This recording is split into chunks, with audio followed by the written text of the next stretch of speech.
देखिए, अभी पानी तो निकल गया है, लेकिन एनफ इज़ एनफ।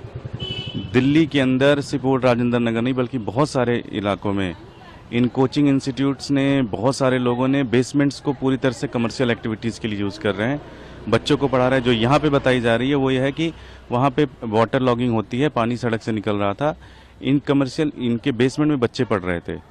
जो कोई गाड़ी निकली है और वो दरवाज़ा उनका गेट टूटा है, जिसके कारण से बेसमेंट में पानी गया है। लेकिन बेसमेंट में बच्चे पढ़ क्यों रहे थे? बेसमेंट में बच्चे क्या कर रहे थे? लाइब्रेरी खोल रखी है, बच्चे पढ़ा रहे हैं, ये टोटल क्रिमिनल एक्टिविटीज़ है। इनके खिलाफ सख्त से सख्त कार्रवाई होनी चाहिए और जो भी ऑफिसर इसमें रिस्पॉन्सिबल है उनके खिलाफ भी सख्त से सख्त कार्रवाई होनी चाहिए। ऐसे तो पूरी दिल्ली बर्बाद हो जाएगी।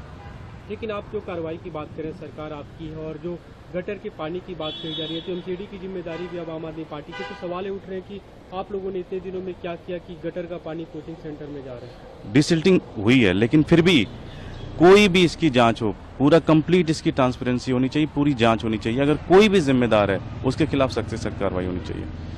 खुद मैं अभी 20 दिन पहले जल बोर्ड के सीईओ से मिल के आया, एमसीडी के ऑफिसर से मिल के आया, जल बोर्ड के नीचे के लेवल पे अधिकारियों से मिल के आया, डिसिल्टिंग की बात कर रहा हूँ, ड्रेनेज क्लीन की बात कर रहा हूँ, सुपर सकर की मशीन की बात मैं मांग रहा हूँ, डिक्की मशीन की बात मैं मांग रहा हूँ, ठीक है। लेकिन वही जहाँ 10 मशीनें लगनी है 2 मशीनें आ रही हैं, 1 मशीनें आ रही हैं, 2 घंटे के लिए मशीनें आ रही हैं, उसमें है कमी पूरी तरह से। लेकिन फिर भी मैं कहता हूँ कि जब तक आप ये बेसमेंट और कोचिंग इंस्टीट्यूट के खिलाफ कार्रवाई नहीं करोगे, ये पूरा सिस्टम बनवा लेंगे।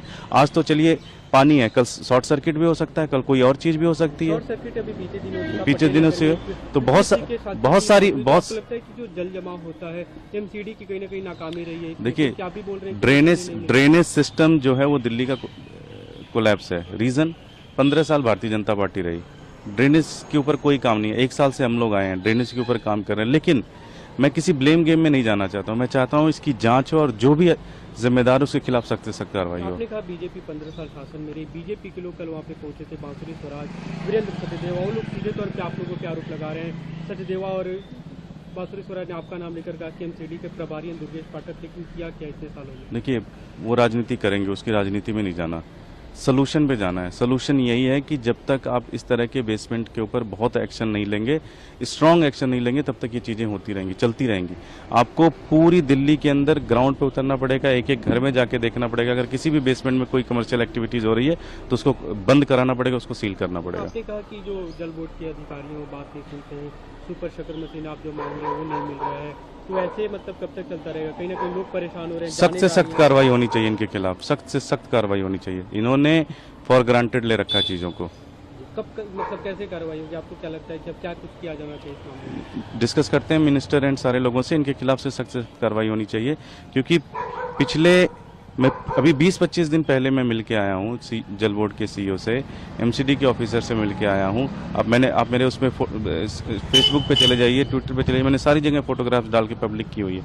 कंप्लीट जब तक ये नहीं होगा तब तक कोई भी, आप समझिए, कई जगहों पे सीवर्स ब्लॉक हैं, कई जगहों पे सीवर टूटी हुई हैं, उनको चेंज करने की ज़रूरत है और कोई एक्शन नहीं ले रही है। अभी जो एमसीडी जो मेयर ने ऑर्डर जारी किया है, उससे उस